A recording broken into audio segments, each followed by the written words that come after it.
আসসালামু আলাইকুম। আমি সাধারণত এ ধরনের লাইভে আসি না। আসার চেষ্টা অ্যাভয়েড করি অনেক রকম কন্ট্রোভার্সি থেকে দূরে থাকার জন্য। কিন্তু আজকে কিছুক্ষণ আগে একটা ভিডিও দেখলাম বাংলাদেশে একটি বেগম খালেদা জিয়ার শোক সভায় জনৈক সাংবাদিক যার নাম জনাব সালেহ উদ্দিন, তিনি সময় টেলিভিশনের একজন সাংবাদিককে লাইভে ব্রডকাস্ট করার সময় ধাক্কা দিয়ে পাশে সরিয়ে দেন। এটা একটা আনপ্রেসিডেন্টেড ব্যাপার, এরকম আপনি করতে পারেন না কিছুতেই। তো এই ভদ্রলোক কে সেটা নিয়ে যখন আমি একটু কাজ করতে গেলাম, আমি জানলাম যে এই ভদ্রলোক আহ, দৈনিক ইত্তেফাকের এক্সিকিউটিভ এডিটর এবং 5ই আগস্ট 2024-এর আগে তিনি অস্ট্রেলিয়াতে বসবাস করতেন। তারপরে তিনি বাংলাদেশে ফেরত এসেছেন। ফেরত এসে তিনি PKSF পল্লী সহায়ক ফাউন্ডেশনের পরিচালক হয়েছেন, বাংলাদেশ ন্যাশনাল টি বোর্ডের একজন পরিচালক হয়েছেন এবং ইত্তেফাকের মতো একটি পত্রিকার এক্সিকিউটিভ এডিটর হয়েছেন।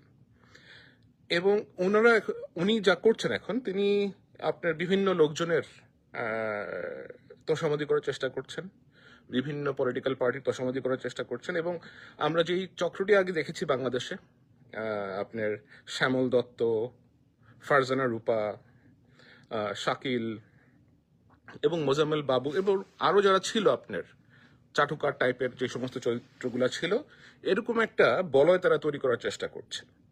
এই ধরনের যারা লোকজন আছে, এরা কিভাবে এখনো মূল ধারার যে পলিটিক্যাল পার্টিগুলো আছে এদের কাছে গিয়ে অথবা এদের সাথে মিশে এ ধরনের ফায়দা নেওয়ার চেষ্টা করছে, সেটা আমার এখনো ঠিক বোধগম্য হচ্ছে না।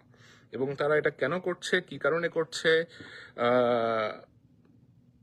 এটা রাজনৈতিক দলগুলোকে অবশ্যই খতিয়ে দেখা উচিত। এবং তারা যদি এটা এখনই বিবেচনায় না নেয়, তাহলে আমরা হয়তো দেখব যে বিগত যে স্বৈর শাসক ছিল বাংলাদেশে, তাদের যে একটা তোষামতকারী গ্রুপ ছিল, যারা তাদেরকে তোষামত করে করে অত্যন্ত তৈলাক্ত অবস্থায় নিয়ে গিয়েছিল, আমার মনে হয় এদেরকে যদি এখনই কন্ট্রোল করা না হয়, তাহলে এরা আগামীতে যেই রাজনৈতিক দল যারাই আসবেন ক্ষমতায়, এরা তাদেরকেও সে পর্যায়ে নিয়ে যাবে।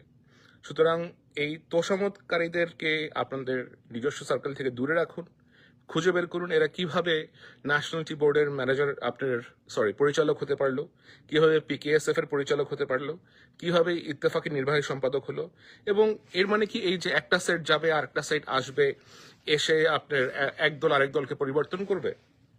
এটা তো তাহলে পত্রিকার স্বাধীনতা কোথায় যাবে, টেলিভিশন চ্যানেলের স্বাধীনতা তাহলে কোথায় যাবে? আপনারা এক পক্ষ যাবেন আর